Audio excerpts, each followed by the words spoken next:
Oh, there we go. So, anyways, we're recording this just to let you know. So, welcome to Women Disrupting LinkedIn. I'm so excited to have Gail here.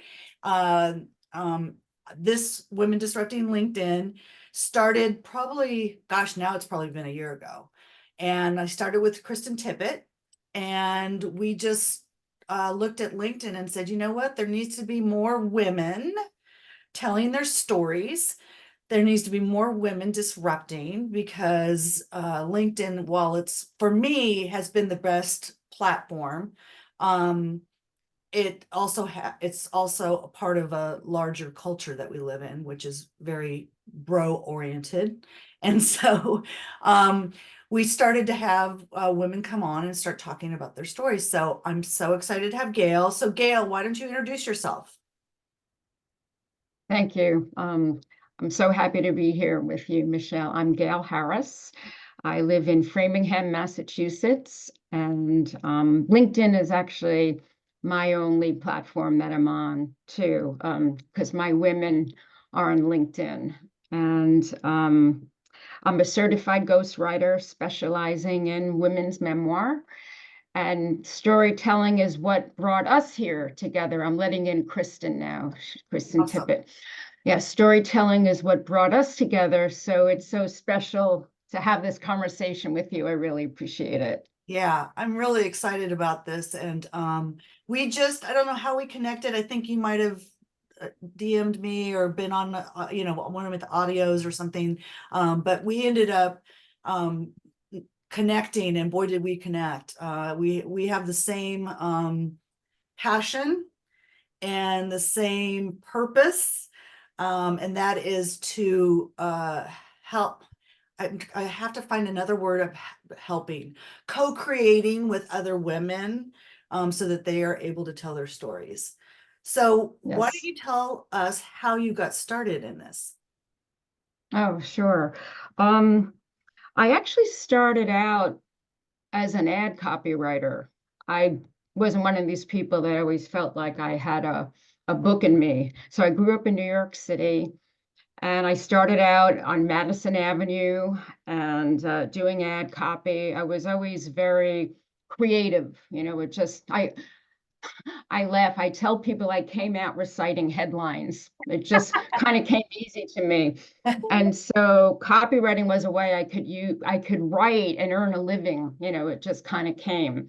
So I did that, and the whole milieu on Madison Avenue, it was so cutthroat. It wasn't for me, So I switched over actually to the corporate side, and I worked at McGraw-Hill as an Hmm. ad copywriter in their creative services department.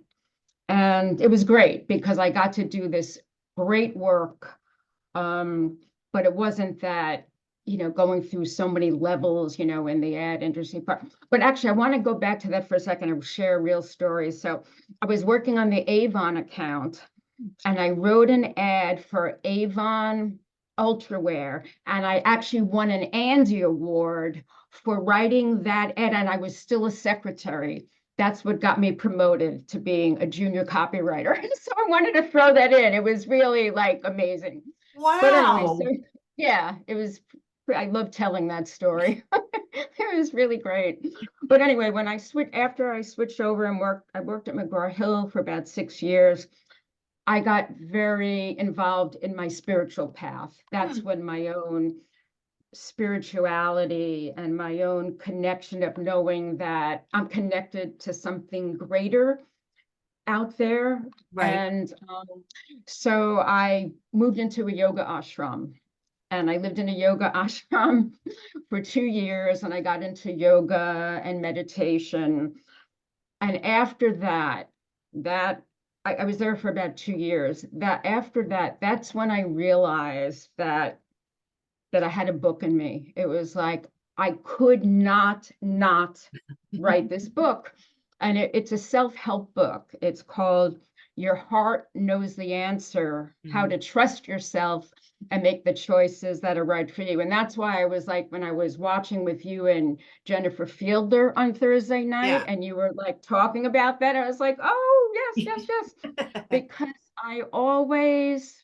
I think it's just part of my creativity that I had mentioned before, but I was always very connected to my intuition, which I feel is connected to just a divine understanding and consciousness.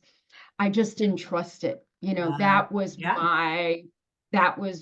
I mean, a lot of us, and I could link it back to my parents' divorce when I was 14. It was devastating and I made decisions, but the point is it didn't really matter, like obviously you have to heal yourself. So that's what that book was. It was a self-help book. I share a lot of my own personal journey in it, but and it's for women. It teaches women how to distinguish between, and this is what you and Jennifer were talking about, mhm. distinguish between the voice of our hearts or that inner knowing, and then that blah, blah, blah, the chatter in the head. And Yeah, I figured it out as I went along, and it was great. I actually got an agent for the book and got a publisher. It was a really good learning experience. And after that, that was really the link. Like I felt that I wanted to use those skills, what I had to help women tell their stories. It was a natural progression for me because yeah, I'm for women, and I feel that, and I know you believe this too, but it's personal, but it's also political for me. I feel that the time is now I just let in Janet. The time is now for women to, um, follow from the great women that came before us, Gloria Steinem, Bella Abzug. I mean, whoever was out there, and continue this quest, for women, and so we can grow into our full selves and our power, our true power, which I believe, but also experience, mhm, is aligned with a higher power. yeah, And so that's what drew me to memoir. You and I were talking about this before, that it is the universal healing of storytelling, whether it's a memoir or whatever it is. We learn so much from each other. Our particular circumstances may be different. We've experienced different things, but why are we here? The lessons. I mean, like, who's not here to learn about self-love? right. If everyone could mute themselves, that would be great. Um, anyways, wow, wow, there's a lot to unpack there. There was a lot, Yeah, amazing, amazing stuff. So what I love is the use of woman that you use. I mean, you must have, if it was a drinking game, I'd be drunk by now because you probably said it probably 15 times in that in that amount of time. And I've What been did I say? What did you say that I said? women, Women, women, yeah, women, women, women. it is. Um, because I've been grappling with this whole masculine, feminine, and how toxic masculinity, patriarch, and divine feminine, and all these gendered words. And what has come to me is that, not come to me, had a discussion with Manila Shand, who's a therapist, and she says that it's being and doing.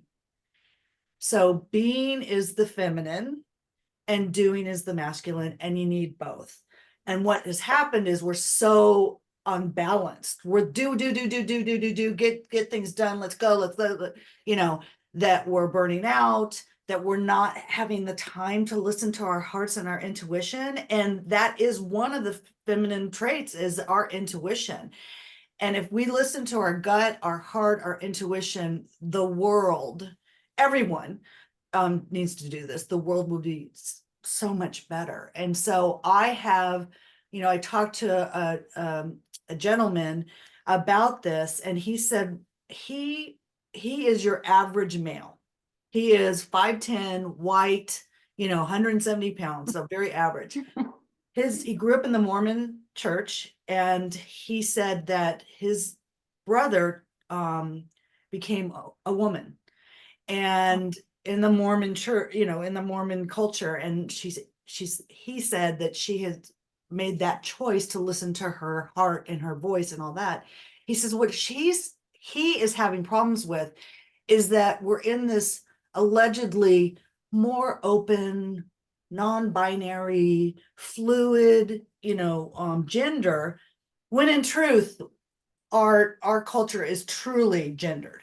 So that's why this is the long story of saying that's why I really appreciate you saying women. It's not, and that's what I've learned, that I'm speaking on behalf of, I'm supporting, I'm promoting women. Case closed. Yeah, I am too. I mean, that's why I only work with women. Two things I'll say in comment to you. The first is that, look, men suffer too, in the sense that, like, we are told, oh, you're too emotional, you're too sensitive. So then we learn not to trust our feelings and our intuition. But men are told that you don't even have any, you know, you know what I mean? Like, don't Right, feel anything. right. And so I don't know if it's a function of women, if it's hormones or what it is, whatever it is, but I feel that we are intuitively connected to our own inner wisdom. Maybe because we're not told, like men, turn it off, it doesn't exist. We are told, don't, you're too sensitive, blah, blah, blah, blah, blah. But I really feel that women are going to heal the world. If we are going to save this planet, women are going to do it. Yeah, And men are going to have to listen to women. Men are going to have to learn how to trust their own inner wisdom as well, And so that's how I feel about women. yeah. Like, we are connected to that healing. And it's not that men aren't, Right, but right, there's right. whatever the reason. It could be biological, a combination of things, but I'm sure it's all of that. Well, I'm sure in my experience, it is all of that. It's culturally, every time we get on Women Disrupting LinkedIn, this subject comes up, and it's a really important one. That is that men suffer too. Men are, told to, be manly, man up, all those other things, and, make money, have power, and, all that is really supported in our culture. I mean, the Bezos and the Musks and the oh boy, everyone got to see that. Um, so, and so and, but what I can't stand is this, not all men are bad. There are good men. Of course, not all women are good. There are some bad women out there. And there can be bad people, right? Bad human beings. And so the other thing I want to say is that you're talking about the divine and connection, and we have become so disconnected from nature, from seasons, and all those other things, right? And that's why I said in January and February I was dormant. I was like, this is what we are supposed to be doing. I'm an animal, okay? yes. So disconnected from the earth, which can cause a lot of abuses, right? If you're disconnected from the earth and you don't realize, or you don't care that you're spilling toxins into the rivers and all those kinds of things, it's going to destroy the earth, right? And so we need to get more connected to the earth and nature, to our own selves, and then to each other. And that's what has happened, is certainly in this country, we are so individualistic, toxically so. We're not communal, we're not together. So this idea, and connection and community are feminine traits. So bring it on, right?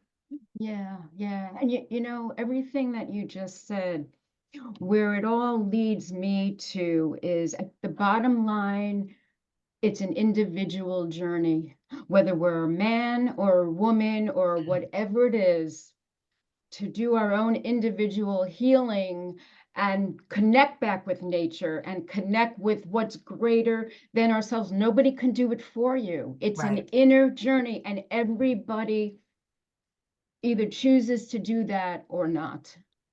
Right. It's a brave thing to do, Gail. I mean, to go to a yoga ashram for 2 years is brave, actually. I mean, it might have been that your heart was calling you there and all that kind of stuff, but I'm sure there was chattering and people going, "Are you out of your effing mind?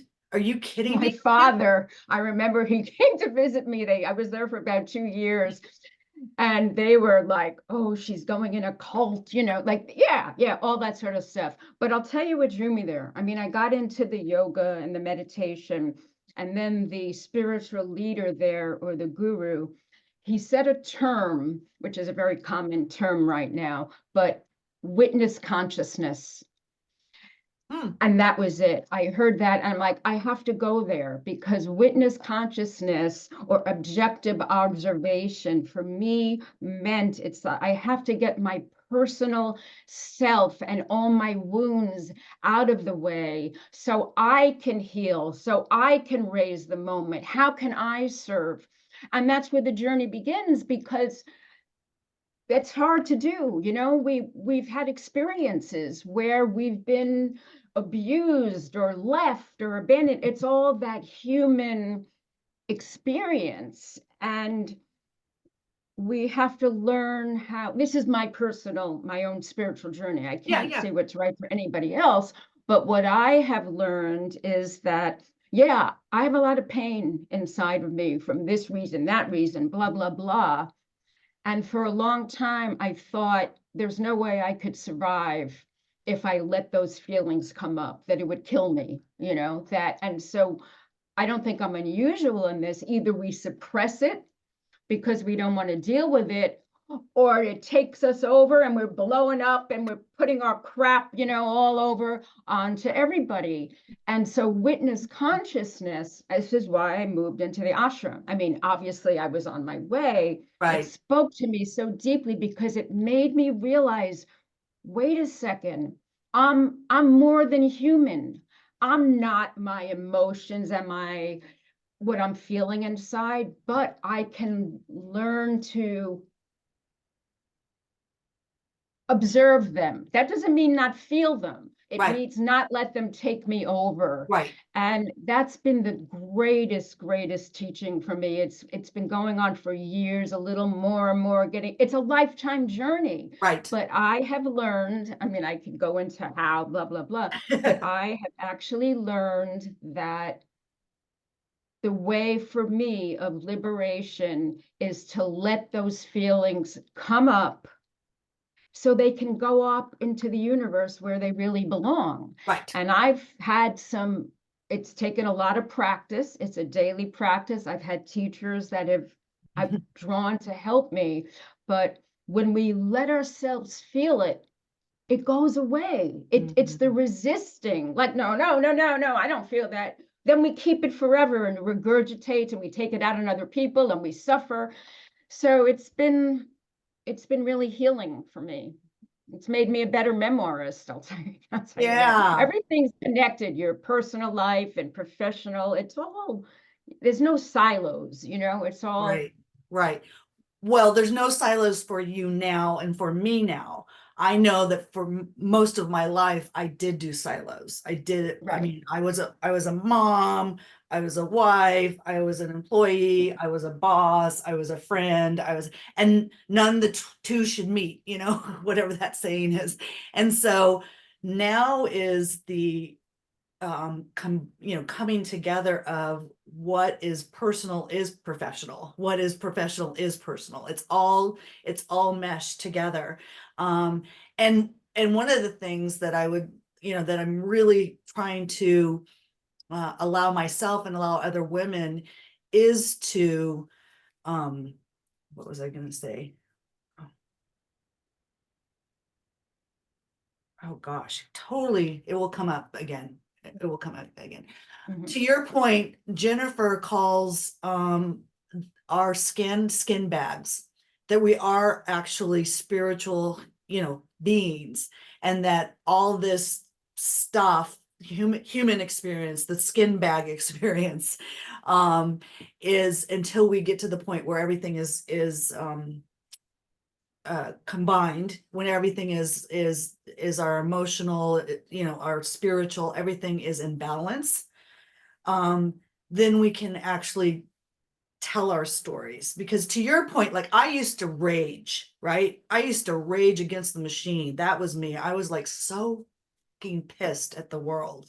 Yeah, And well, look at your history. Who wouldn't? I mean, if you right. And I was the head of the Man Haters Club for many, many, many years, until I got remarried and had a son and thought that's no longer something that's going to serve me.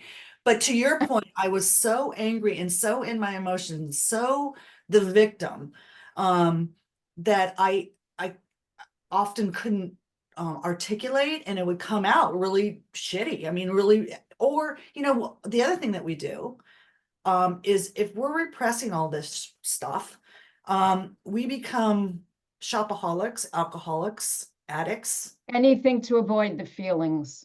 completely binge watching on TV. I mean, gambling. I mean, all those things. So, the healing journey is not for the faint of heart. But boy, when you get to the other side and you can see, that I am blessed, and I'm not going to be so cliche as to saying I wish it, some of the things, like I wouldn't change a thing. Hell to the yes, I would. Okay. I'm not going to say, What do you mean? What do you mean by that? I would, well, how people say, this has made me who I am. And I know that these things in my life, in my childhood, have made me who I am. And I know that I'm much more empathetic. I know I'm more resilient. I know I can understand people a lot better.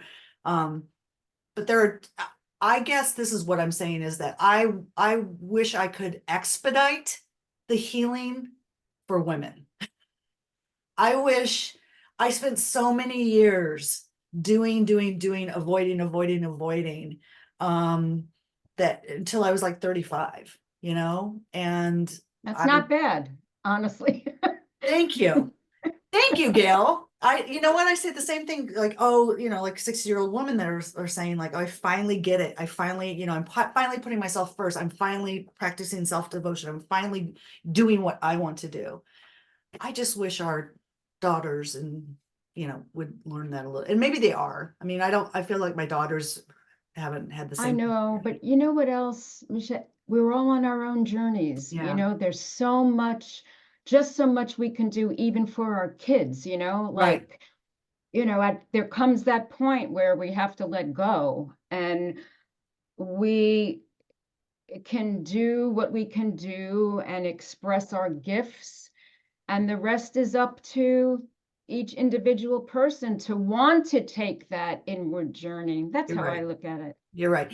Part of it is the maternal side in me, the Mm, protector, the kind of, mama bear, like I just want to just hold, people, part of that is that. And also, admittedly, part of it is the control freak in me. Like I just want to, like, if the world just did right. this, right? If people would just do this, it would be so much better. So that's what Yeah, and what's underneath that? You know what I mean? Like that's motivating that. right. I want to, before we let people on the stage, I want you to talk about finding Zoe and that experience. Sure. That was a memoir that I wrote for my co-author. Her name is Brandy Rares. She's on LinkedIn, but I haven't been able to get in touch with her lately. It was a very incredible experience in that, well, originally when I started working with Brandy, she wanted to tell the story of why her adopted daughter, Zoe's mother, Mm. decided to place Zoe for adoption rather than parent. She didn't want to be in the book at all. Brandy did not want to be in the book at all. I was drawn to the project because I'm an adoptive mom myself. So I really wanted to get this project. And so she hired me. And it turned out that when she started telling I started talking with her, I mean, within one conversation, it became so clear to me that there was a story that was so much bigger than the story that she wanted to tell, which was her memoir. And I presented it to her. It's a very unusual collaboration, a real win-win for both of us, but not a usual kind of collaboration. But, you know, so when she started talking about Zoe, she said how she had always yearned for a daughter, but had given birth to 3 boys. And that she just knew that if she didn't have a daughter, her life would not be complete. And then she ended up adopting Zoe. And it was just fascinating to me, like, oh my gosh, like, wow, how did that happen? Then the other piece of it was it actually turned out that she is deaf. I didn't know it initially because it was all via email, but it turned out that she actually was born hearing, but became deaf at 5 years old. She contracted spinal meningitis and she became deaf. And for many, many years, she struggled to accept herself as a deaf woman. She pretended to be hearing for many, many years, and she got away with it because she was hearing until 5. She had language and she had a natural talent for lip reading. So she just kept hearing friends. And so she talked about this, how she came to have to come to accept her deafness. And as part of that search, she went on and she became Miss Deaf America, actually. In 1988, she became Miss Deaf America.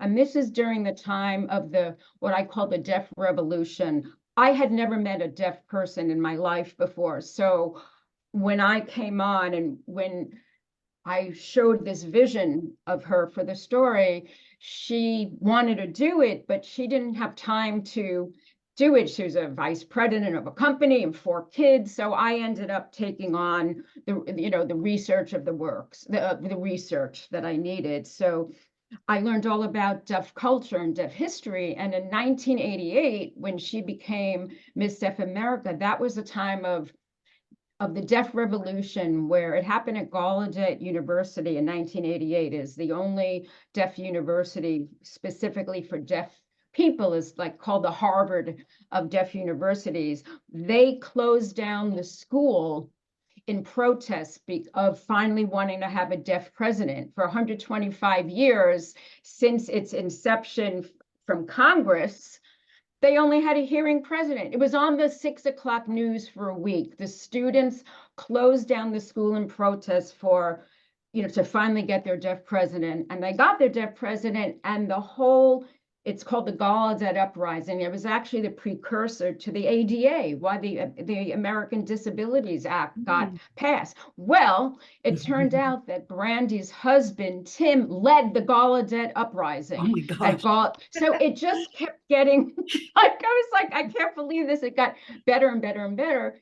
So that was the backdrop. The first part of the story was, I'm just letting in Ann Myers. The first part of the story was her journey to find the daughter that she'd been waiting for her whole life, set in the backdrop of growing up deaf in America in the 1970s and 80s, and what that meant between the deaf community and the hearing community, and even within the deaf community among themselves. It was just like, it was unbelievable. And then there was the story behind the story, and then the story behind it all. And that was how the universe conspired. The timing of things unfolded such that Brandy found the daughter she had been waiting for her entire life. And Zoe, rather than ending up in the foster care system, ended up in this perfect home. So it was just an amazing, amazing experience to write this book. And the healing,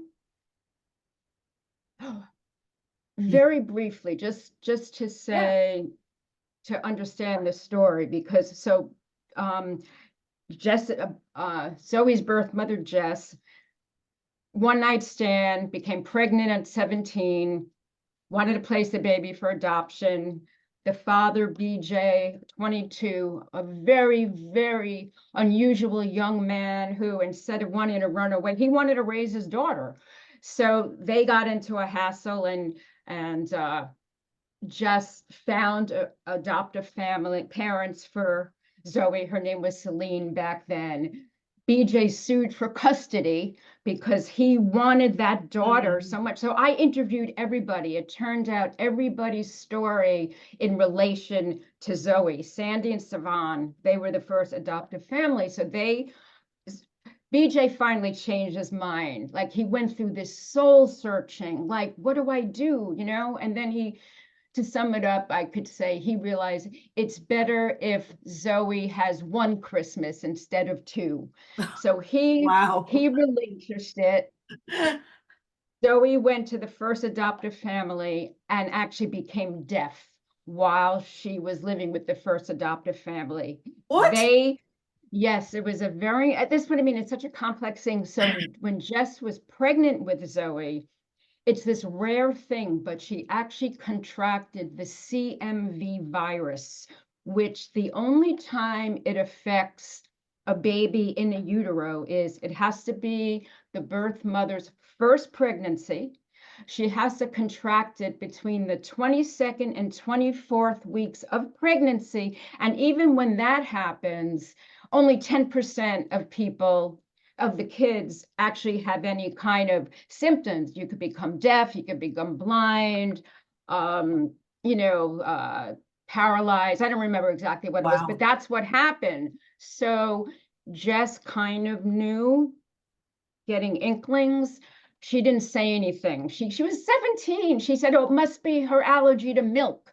But so Sandy and Stefan take home Zoe, and she becomes deaf, and it's not what they wanted. I mean, they adored her, they loved her, but when it became clear that Zoe was going to be a deaf person, they just did not feel equipped, so they relinquished her. So I have their story. Everybody's story was in relation to how Zoe ended up where she needed to be. Yeah. And the thing that was so unique about Brandy and I, and in terms of a collaboration, an author, ghostwriter collaboration, is that so I'm doing all these interviewing. She didn't even know what happened. She knew just 10%. Mm. So as I'm interviewing people and then I'm writing a chapter and I'm sending it to her, she's finding out what her book is going to be about while I'm finding it out. So the trust, I mean, it was just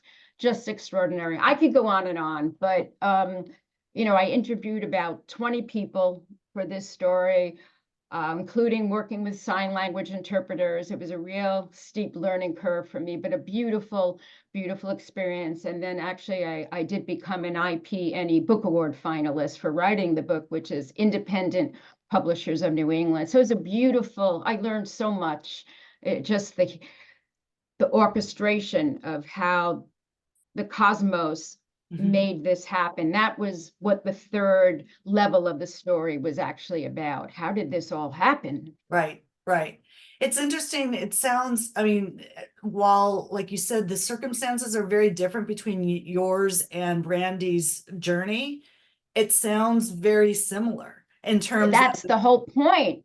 I'm on a journey to learn how to love myself. right, Who's not, you right, know? right, right, and discover and, to heal and all those other things. I find that so fascinating. Um, we have a few more minutes between us, and then I'd like to open it up to anyone that wants to get on and ask questions. Um, why, tell us again why you're so drawn to the importance of women telling their story. Uh, Before you say anything, I also noticed it was interesting, and a lot of women do this. They don't want to be the center of their story. Like Brandy doesn't want it. It was like all about Zoe. I don't want any part of this. I just want it about Zoe, right? This is like the story of women's lives. Like I don't want to be the hero of my story. I don't want to be the center of my story. That seems very selfish and self-promoting and all those other things. And it's so important that we tell our stories and that we are, that we're vulnerable and brave enough and courageous enough to do it. So I just had to comment when you first started and said that Brandy didn't want to be the center of the story. Yeah. It was like, that sounds like a woman to me. But she knew she had to be. It's like she just, man, she just surrendered and she did it. And actually the epilogue, because of all these different people healing, like I'll tell you just really quickly. So Jess and BJ, when I started writing this book, they hated each other. Jess was so angry at him still. How could you do this? And BJ had his own issues with Jess. Well, because, and I interviewed both of them. It was interesting how I kind of like, I wanted them both to heal in a way, but I couldn't convey, I had to keep confidentiality. Right. But after this book was written, they got together and they both healed because this book was written. Oh, So, wow. so much healing takes Wow. place. I think if we could ask people to mute. Oh, can Yeah, I everyone let mute? somebody in. I let a Yeah. couple people in. If everyone would mute, that would be great. I think, let me see. I don't know why I can't mute people. I can mute myself, but I can't mute other people. Can you Right, mute right. people in the side? I don't know how. Oh, I think it just took care of it. She just Yeah, okay.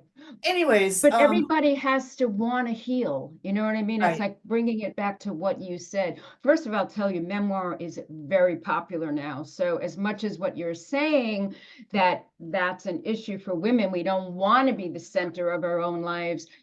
I mean, like every week, so many memoirs are coming out. So it's Ah, slowly changing. yeah, yeah. Well, that's wonderful. I know that you've read a lot of them, a lot of, and I had put the list in the chat or in the comment section, so in case anyone wants to see the great memoirs that Gail has read. So anyways, we'd like to open it up if anyone wants to come up on stage and ask some questions, and that would be wonderful. Have any comments, that would be wonderful. Let's see. So what are you working on now?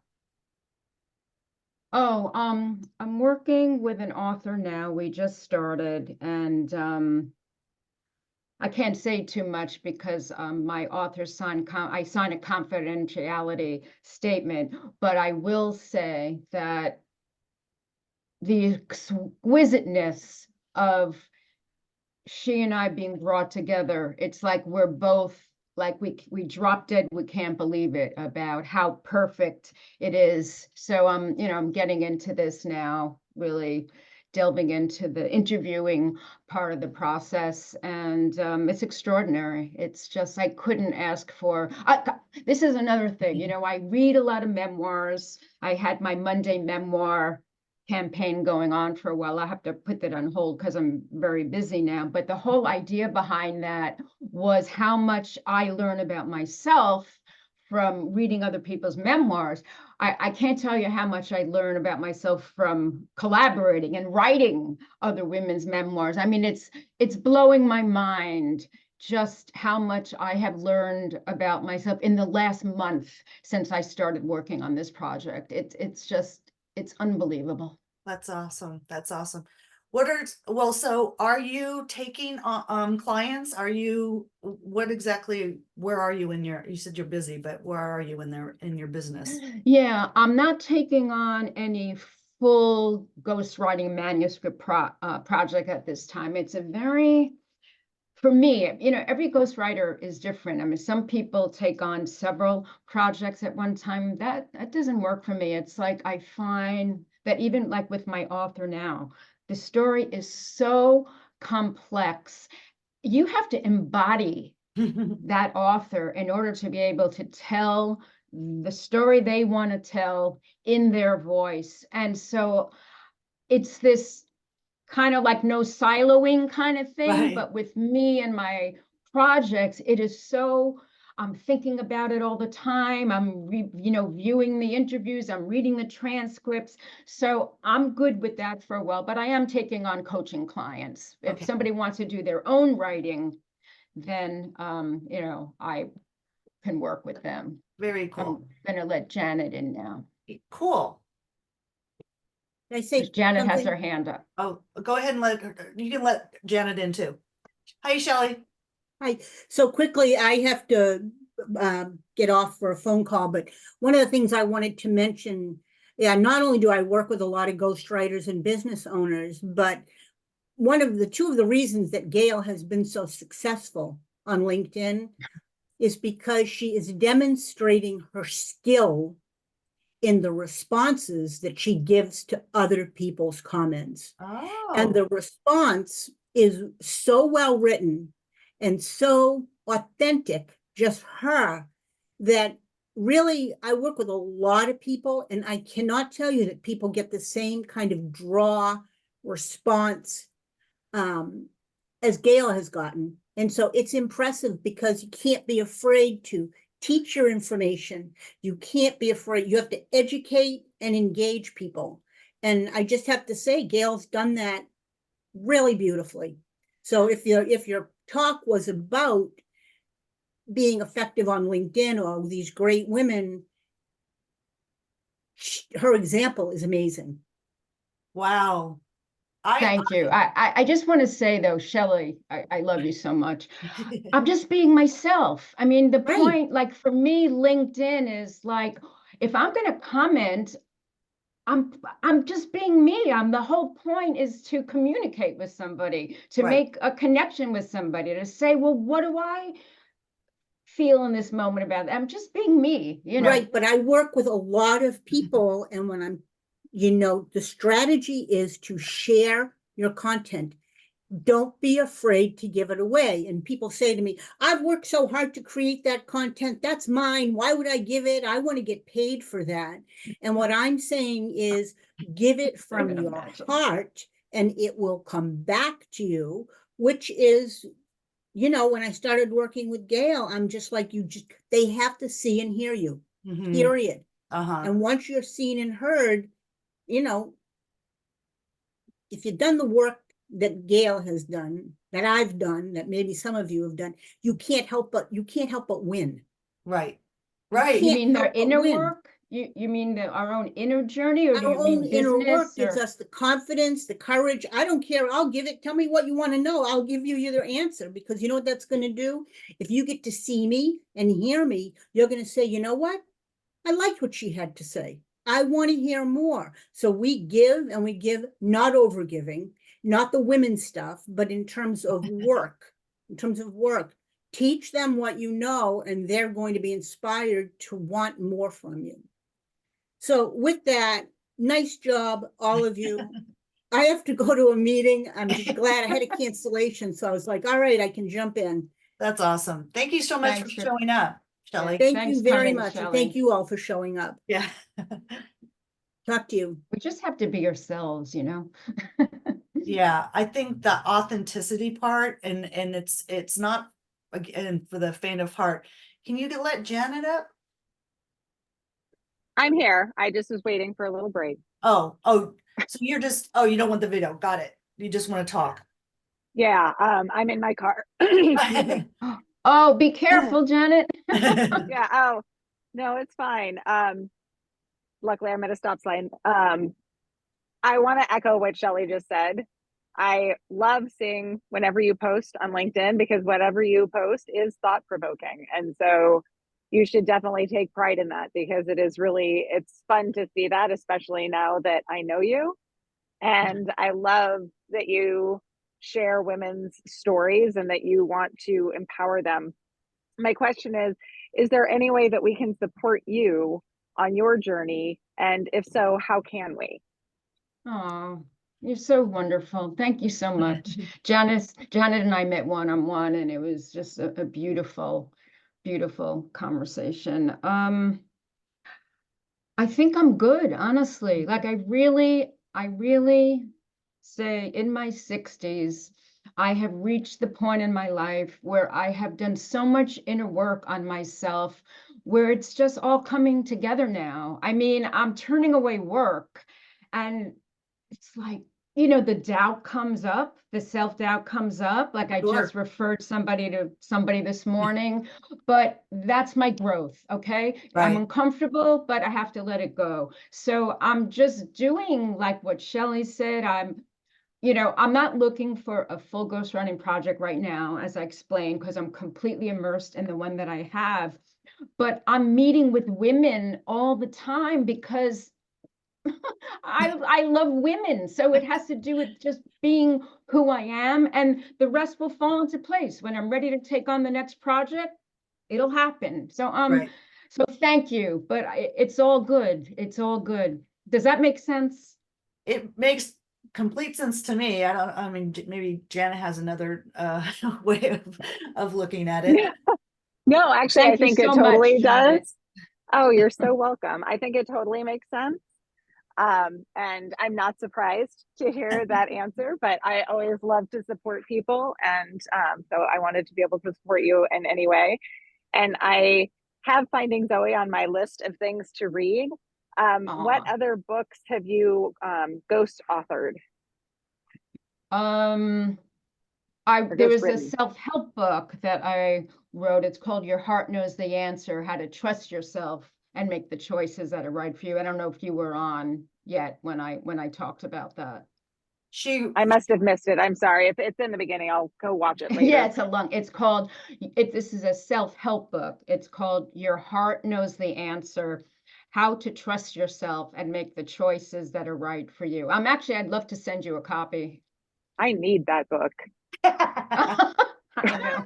I know. I yeah, know. Want to yeah, hear something really yeah, interesting about that book? Do we have yeah, another minute? yeah. Of course, you have another 7 minutes. This is so interesting, like as a writer and other people who are authors, like, Janet, and you're an author as well, and you're on your way, Michelle. So right when COVID started, my publisher, New World Library, gave me my rights back to the book, Your Heart Knows the Answer. And okay, that happens. I mean, it wasn't really selling that much anymore. It came out in 2005. And but I'm thinking about what I want to do with this book now, and I'm thinking about republishing it, because honestly, when I showed up with you and Jennifer last week, your Yeah. entire conversation was about this book, and it doesn't grow old, I mean, the truth is the truth. And so Mhm. I'm in this inquiry now, whether I should republish it and find a new publisher for the book. So it's just something I've been thinking about lately. Should I do volume 2?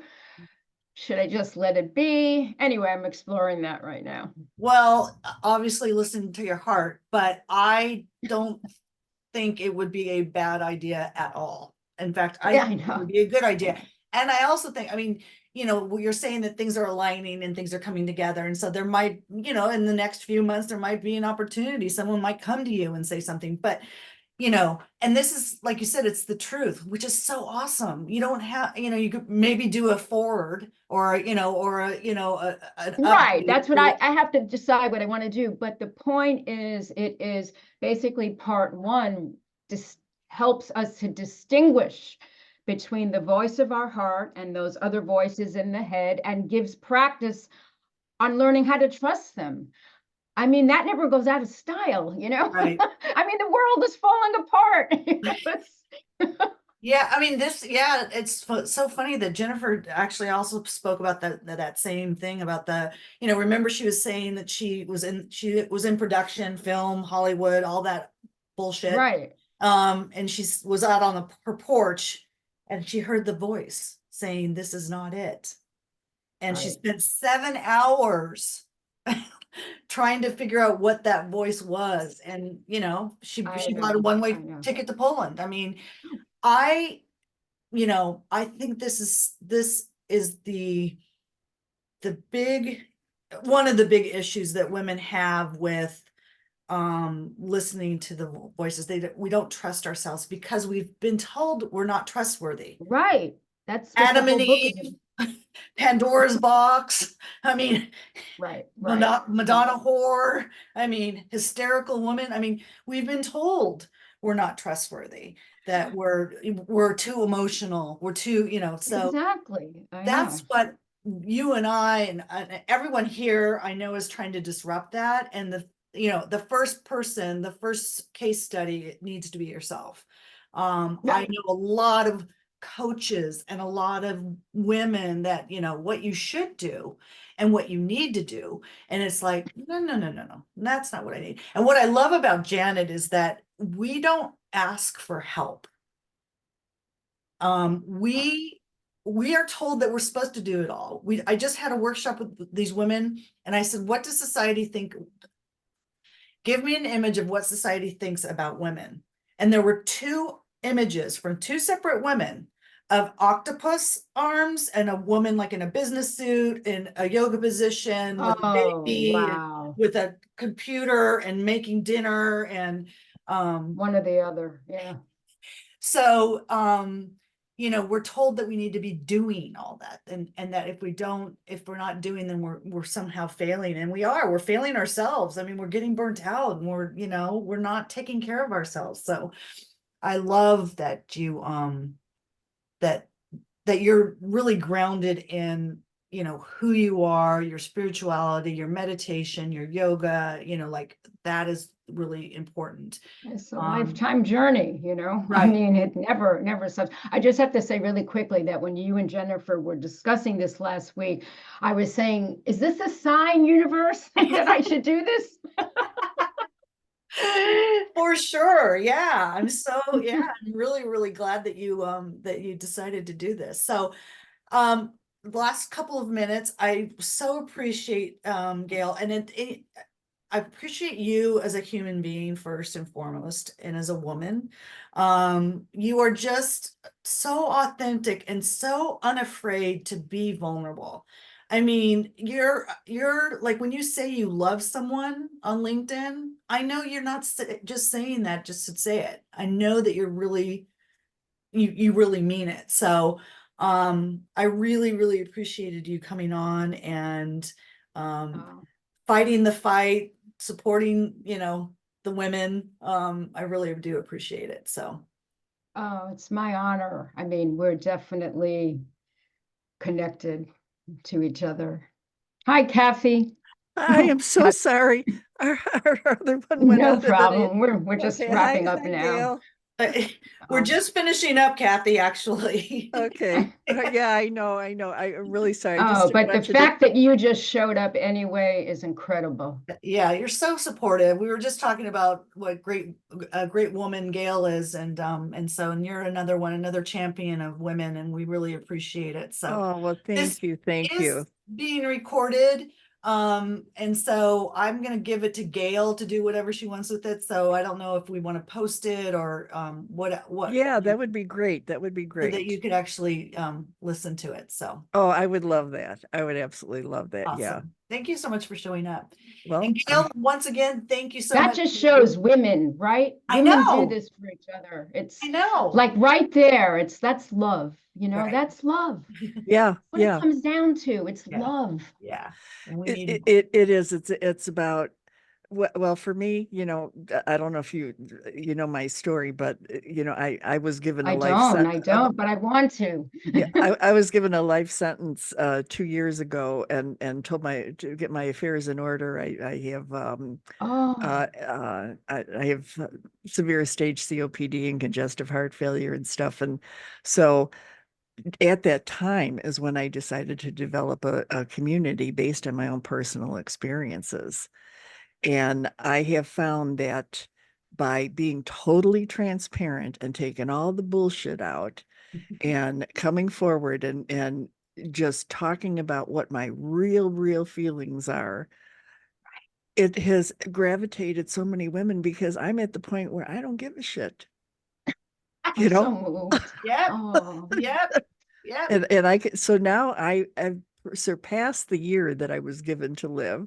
and I've now it's 2 years later, Oh, and I have chills. I have and chills. I'm feeling better now than I did before. I mean, I have my ups and downs and everything else, and I am Sure. homebound and all this other stuff, and I have to have things delivered and all that kind of stuff. But if I didn't have my girlfriends, if I didn't have my female friends that were there to support me, I don't know what I would do. They have become so close to me. Oh, And when I'm down and I can't do something, they lift me up and they do it for me. Oh, It's that's like love. it is. Yeah. It really, really is. And I'm so supportive of anybody that is doing anything to help women. Whatever it is, just do it. Yeah, and Uh, here you are. You showed up. yeah. Well, I'm sorry again, it was late, but we had another No, thing no, going just the on. fact that you showed up now is so revealing. It doesn't, it says more than if you showed up early. I mean, not really, but you know what I mean? Yeah, I Yeah. gotcha. Yeah. It, So I'm it looking shows for, your heart and your intention. yeah. So I'm looking very forward to working with you guys. Let's collaborate, let's co-create, let's do things together, For because sure. I know myself, I feel I'm on borrowed time, and I am, but we all are. Right. I Yes. just happen to have been given a little bit more of a heads up. Wow, that is profound. I But love you know, it. then you have that gift of being able to appreciate every moment where people just they're just so distracted. They don't even know what they're doing. You know what I mean? They're just so busy, busy, busy. Yeah. I mean, I have so many things that I want to share with everyone. I know that you're over time, that like right now I'm at the point where I'm living alone and I don't know what's going to happen. I don't really have a plan in place because I don't really have anybody that is going to come and say, well, Kathy, if this happens to you, we'll put you over here. We'll do this. We'll do that. So I'm living on blind faith right now, and I really should have a plan. So I want to share that with other women. Wow. Don't do what I'm doing. Don't be on the seat of your pants. Plan Right. ahead, because you never know what's going to happen. Yeah. Well, Kathy, I want you on the Women Disrupting LinkedIn. I would love it. Okay. I'll send you some dates and we'll get you out there. Okay, that Okay. sounds wonderful. Yay. All Okay. right. Okay. All Bye, right. everyone. Bye, everyone. Namaste. Namaste. Bye.